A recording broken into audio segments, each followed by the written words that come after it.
Now, what was your favorite scenes to shoot? Usually when we were running around with guns, because that was quite cool. But, now, did you get to go anywhere and do any live firing with your gun, with your weapon? Sorry, weapon. Yeah, 30 press-ups, sir. I will do them just as soon as I get done. Otherwise, you'll have nothing but a heavy breathing going on. Unless you're into that. Yeah. Yeah. And then we'll call later. Yeah. No. We got to shoot live ammo and stuff, which was kind of weird. I guess some people have told you before. You used to have to fake the kick of the rifle because it was blank ammunition, and there's no kick. So I remember Steven Spielberg telling me that, Mark, you got to fake the kick, up to the left. Okay, cheers, Steve. I'm just doing it now, so you'll talk to me. Yeah. Look, I'm doing it wrong. No. Up to the left, Jenna. Up and to the left. See, now that's something we haven't heard yet. Yeah. Yeah, I had no idea. And I've never fired a single blank in my life. I've only fired live rounds. Dude. Oh, God, please. So much. Have we reached that time in the interview? Yeah, apparently. So many jokes. Many jokes. All right.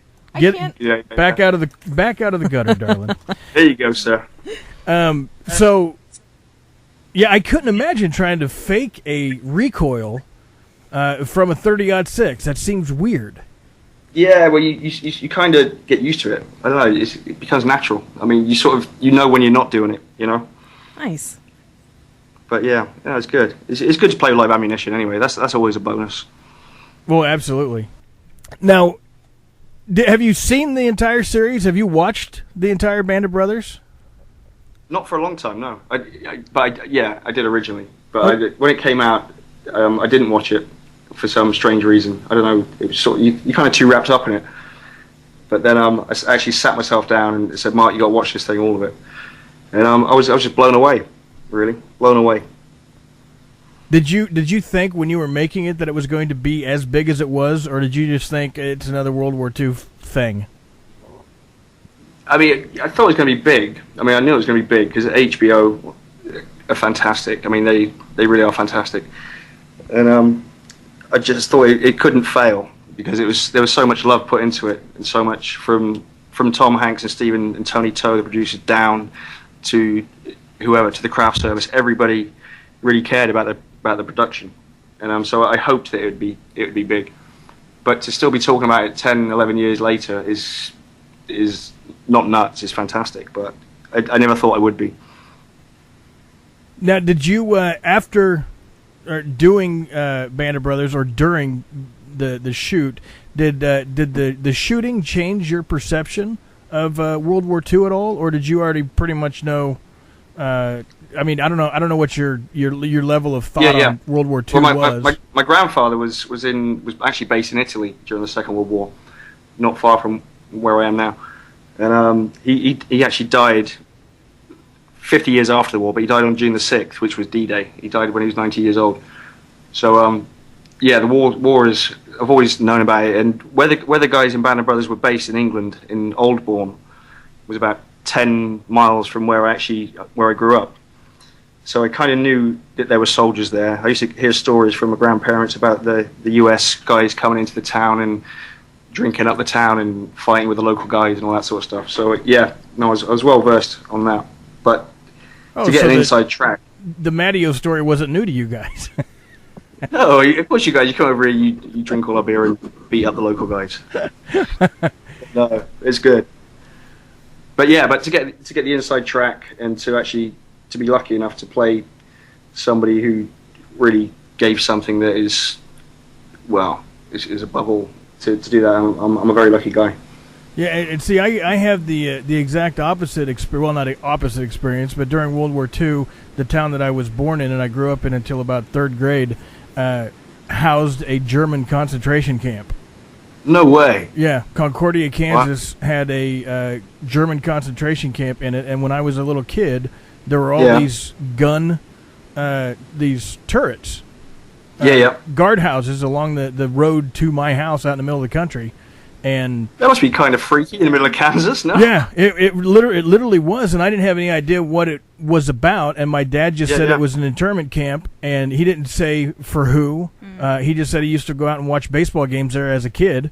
And there was one guy who was retrieving a home run and just kept running. And the guard yelled like 3 or 4 times in 2 different languages, and finally when the guy didn't stop, he shot him. Wow. Wasn't Steve McQueen, no? No, it wasn't Steve McQueen. Just check. No motorcycles. But right now there's only one of these guardhouses left, and and the water tower is still out there, and my dad still lives, about a mile from where I grew up. So, what's the name of the tanks? I need to Google this now. Concordia, Kansas. Okay, thank you. You're welcome. Yeah, absolutely. But it was, as a kid, it was surreal. I also remember going to see True Grit in the drive-in with the parents. Wow. I was freaked out by rattlesnakes forever after that. Well, where I grew up, there were no rattlesnakes. Frogs, maybe, but that's about it. Yeah, I could only imagine what would happen if she would have fell into a frog pond instead of a rattlesnake pit. Rabbit. Now, after watching Band of Brothers, and did you have a favorite scene, whether or not it was one that you shot or one that you just felt the most emotional about? The Liebgott story, the prisoner, the Jewish war camp story, which I just struggle to watch it now, and it's just, my heart just bleeds every time I watch it. And I'm trying to think of funny bits, and there are funny bits in it, but that one just kind of blew me away. It really did. And there are so many separate stories in each episode, which are crazy, Yeah. So as a whole, I just see it as one big, huge story, and that was what was really good about it. Because at the beginning, we were thinking, you're not seeing enough of each guy's personality, or you're not seeing enough of this, that, the other. But this is what really kind of happened, You get to know these guys, and one day they're gone. And I really get that feeling when I watch it. That's how it is, or that's how it was. Sorry. So yeah, as a whole, I just think it's just one great big, huge, fantastic piece of history. Or it shows some fantastic guys. And there are so many things that make it relevant today. That we try as nations to try to stop this happening again. And it's costing a lot of American and a lot of British lives. And these guys that are doing it today deserve our utmost respect.